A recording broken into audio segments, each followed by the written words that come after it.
Peoples of the worldwide federated internet. What's good? I don't know if I could do this topic any justice at all, but I'm going to try.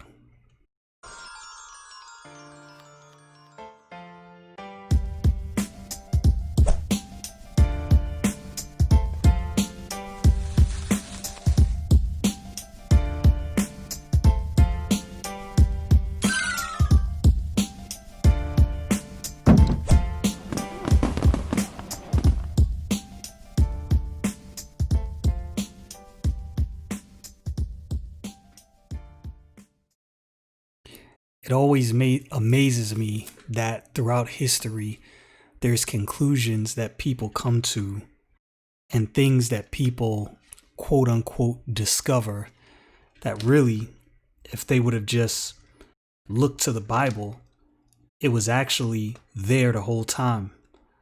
The wisdom and the knowledge and the understanding on a lot of these topics were written down, recorded in the Bible, and there for everyone to enjoy a long time. So we gonna get into some of that. In the book of Proverbs, chapter 22, in verse 7, the Bible says, "The rich ruleth over the poor, and the borrower is servant to the lender." It's real simple, real to the point. Not really much to be confused about that. Although when you look at society and you look at the way things have happened and the way things have played out, it's clear that many don't understand that. I would put myself in that category. I don't exclude myself from these things. So I want to read something in the book of Genesis, chapter 47, and I think I want to start at verse 13, and go down to verse 26 if I can, somewhere around that part. All right, so let's read verse 13. "And there was no bread in all the land, for the famine was very sore, so that the land of Egypt and all the land of Canaan fainted by reason of famine. And Joseph gathered up all the money that was found in the land of Egypt and in the land of Canaan for the corn which they bought, and Joseph brought the money into Pharaoh's house.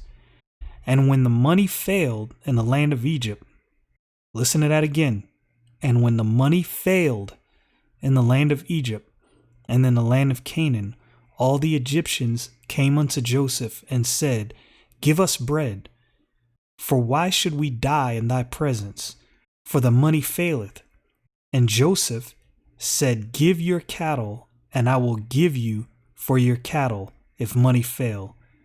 And they brought their cattle unto Joseph, and Joseph gave them bread in exchange for horses, and for flocks, and for the flocks, and for the cattle, and of the herds, and for the asses, and he fed them with bread for all their cattle for that year. When that year was ended, they came unto him a second year and said unto him, We will not hide it from my lord, how that our money is spent. My lord also hath our herds of cattle. There is not aught left in sight of my lord, but our bodies and our lands.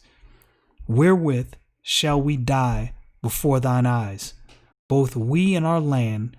Buy us and our land for bread, and we and our land will be servants unto Pharaoh, and give us seed that we may live and not die, that the land be not desolate.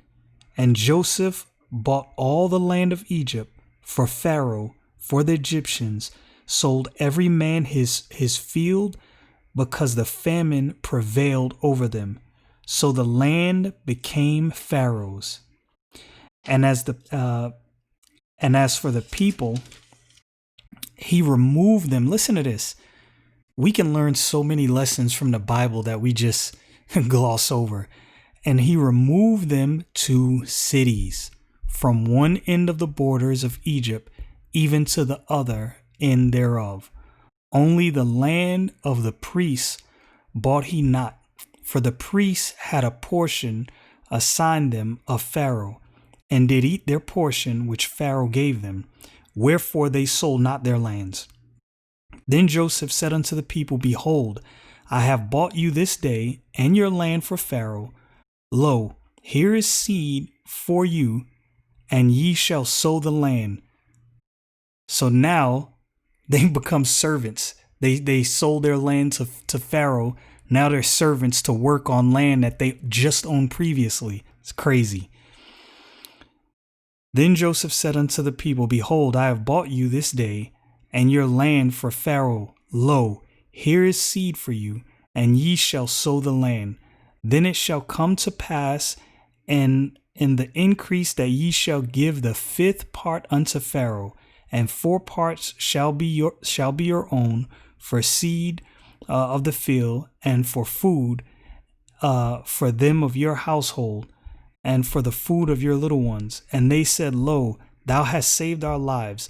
Let us find grace in the sight of my Lord, and we will be Pharaoh's servants. And Joseph made it law over the land of Egypt unto this day that Pharaoh should have the 5th part, except the land of the priests only, which became not Pharaoh's.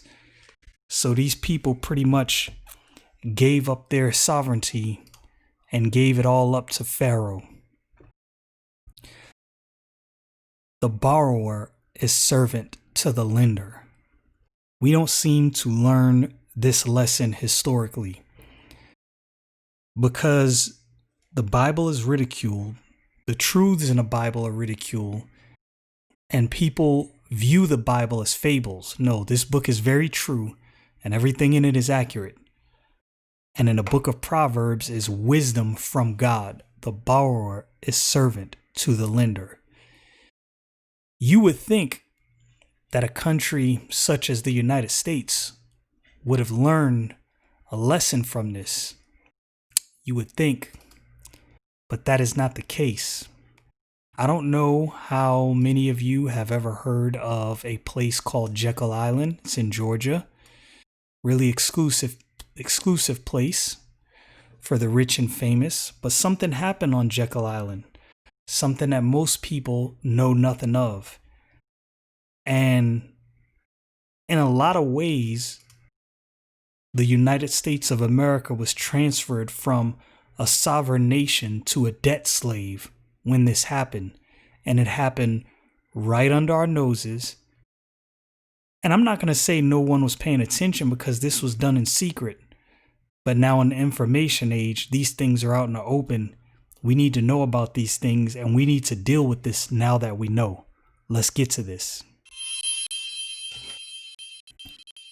So I'll post a link to these articles. One is from a site called Jekyll Island History, and the other stuff I have is actually from the IRS website itself. And the reason I did that is I'm not peddling a conspiracy theory. I'm just pointing out some things that are obviously problematic, in my humble opinion. Remember, the borrower is servant to the lender. So in this article, I just highlighted some things I wanted to read. So a group of men met on Jekyll Island. This is where the creation of the Federal Reserve and all of that started, but I'll get into that in some of the notes. From the start, the group proceeded covertly. So this meeting was in secret. Why'd they need to meet in secret? It's a question I have. I think I have the answer to that, but anyway. They began by shunning the use of their last names and met quietly at Aldrich's private railway car in New York. Aldrich was a Republican senator during the time, if I'm not mistaken. In In 1916, B.C. Forbes discussed the Jekyll Island Conference in his book, Men Who Were Making America, and illuminates, to this day, these financiers, Frank and Henry and Paul and Piatt, to one another, and the late Senator remained Nelson, to them until this day.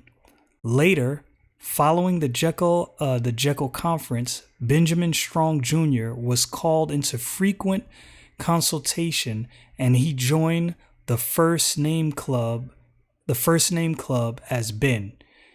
This book, as well as a magazine article by Forbes, is the only public mention of the conference until 1930, when Paul Warburg's book, The Federal Reserve System, Its Origin and Growth, and Nathaniel Wright Stephenson's book, Nelson W. Aldrich, A Leader in American Politics, were published. That's a long time for something like this to be kept under wraps. Why was it kept under wraps? Nathaniel Stephenson, in the notes section of his biography on Senator Aldrich, suggests that B.C. Forbes learned of the Jekyll Island Conference from an incident taking place. Now, I want you to listen to what happened here and tell me this doesn't give you more questions. At the Brunswick train depot, Stephenson writes, in the station at Brunswick, Georgia, where they ostentatiously, talked of sport, the station master gave them a start. "Gentlemen," said he, "this is all very pretty, but I must tell you, we know who you are, and the reporters are waiting outside." But Mr. Davison was not flustered. "Come out, old man," said he. "I'll tell you a story." They went out together. When Mr. Davison returned, he was smiling. That's all right," said he. "They won't give us away. The rest is silence." The reporters disappeared, and the secret of the strange journey was not divulged. No one asked him how he managed it, and he did not volunteer the information. From the Brunswick train station, the men boarded a boat and traveled to Jekyll Island. The Jekyll Island Conference offered a secluded location to discuss banking ideas and enable the development of a plan to eventually become the Federal Reserve banking system. The Federal Reserve System is the name given to the 12 central banks regulating America's banking industry. And it ensures that depositors will not lose their money in the event the funds mismanaged from the accredited bank. Paul Warburg, in his book, The Federal Reserve System, Its Origin and Growth, explains the reason for the secrecy behind the meeting. He states, It is well to remember that the period during which these discussions took place was the time of struggle of the financial titans, the period of big combinations of businesses with bitter fights for control. All over the country, there was a deep feeling of fear and suspicion with regard to Wall Street power ambitions. Another excerpt. European banking practices were assessed and numerous conversations held regarding the best way to craft a nonpartisan banking reform bill. Paul Warburg, in the book Henry P. Davison, The Record of a Useful Life, recalls, after we had completed the sketch of the bill and before setting down to its definitive formulation, it was decided that we had earned a day off. Now let this sink in. These are men who are in private banking, who got together in secret with a senator to write a bill regarding their own industry. How would you feel if Mark Zuckerberg, Sundar Pichai, and I can't remember the gentleman's name who's Jack Dorsey, who's over Twitter, got together with some senator, Republican or Democrat, I don't care who it is, to write a bill to regulate their industry? That don't seem weird to you? This is not even a conspiracy theory. That just doesn't make sense. That doesn't make sense at all. That makes about as much sense as the House and Senate voting on their own pay increases. That should be something that the American people vote on, whether they get a pay increase or not, in my opinion. The conference's solution to America's banking problem called for the creation of a central bank. Although Congress did not pass the reform bill submitted by Senator Aldridge, it approved a similar proposal in 1913 called the Federal Reserve Act. If you don't think what these men discussed on that day, those 10 days on Jekyll Island, if you don't think that what they drafted wasn't heavily used for this 1913 Federal Reserve Act, I have a bridge to sell you in Dubai. Not even Brooklyn. I got one to sell you in Dubai if you believe that. Madness. Things that people don't pay attention to.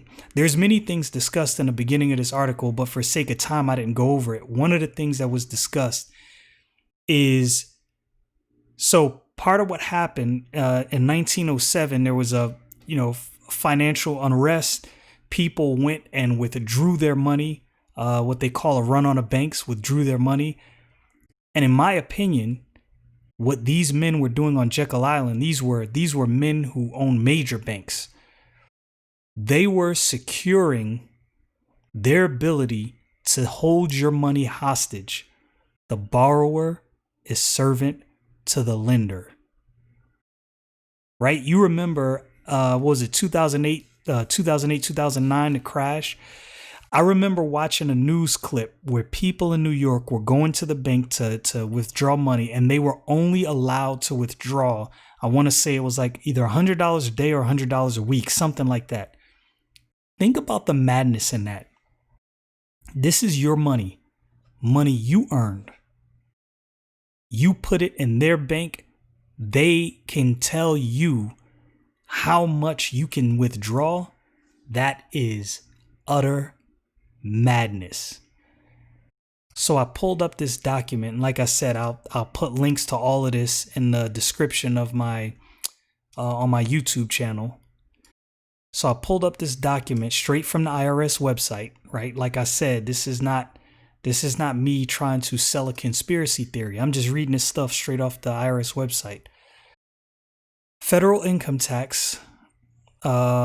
On February 25th, 1913, the 16th Amendment officially became part of the Constitution, which I think needs to be repealed personally, granting Congress constitutional authority to levy taxes on corporate and individual income. The Bureau of Internal Revenue established a personal income tax division and correspondence unit to answer a flood of questions about its enforcement, and a special division with general counsel to prepare opinions interpreting the Internal Revenue laws. Congress passed the National Prohibition Enforcement Act. Think about this. On October 27th, 1919, it prohibited the manufacture, sale, and use of intoxicating beverages. It also designated the Bureau of Internal Revenue as the enforcement agency. How did prohibition work out for us? Yeah, we realized that was a mistake, just like I think we should have realized the Internal Revenue Bureau was a mistake, which eventually became the IRS. Payroll withholding. On August 14th, 1935, Franklin D. Roosevelt signed the Social Security Act. Employees originally paid 1% of the first 3,000 of their salaries to finance the benefits. The law required a new system of tax withholding, which the Bureau of Internal Revenue had to collect and turn over the Social Security Trust Fund. It also created an unemployment compensation program and laid the foundation for the modern payroll withholding. The Roosevelt administration hoped to pay for at least half the cost of World War II by increased taxation.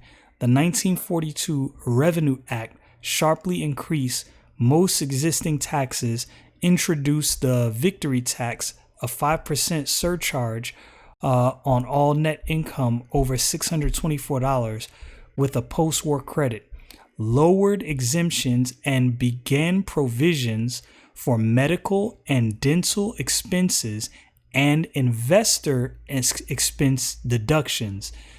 Still, taxes only funded 43% of the war's costs, 7% short of the goal. The reason I emphasize the last part of that is I want you to think about this. It says that lowered exemptions and begin provisions for medical and dental expenses and investors' expense deductions. The little people don't benefit from that. I just want you to pay attention to that theme here. The little people do not benefit from that. Internal Revenue Service created. In 1952, President Harry S. Truman called for a comprehensive reorganization of the Bureau of Internal Revenue. The agency officially became the Internal Revenue Service on the 9th of July, 1953. Now, I'm not going to read, too much more in that article. I just wanted to highlight those things, but that was the creation of the Internal Revenue Service. I contend and argue for what the Bible says. The borrower is servant to the lender. I contend that the creation of the Federal Reserve, the creation of the Internal Revenue Service, was for no other reason than to exert control over the American population. He who controls the purse controls the people. We saw this played out in the book of Genesis, chapter 47. We saw how that played out. We see what the book of Proverbs says. The borrower is servant to the lender. You don't think these men who met on Jekyll Island understood that?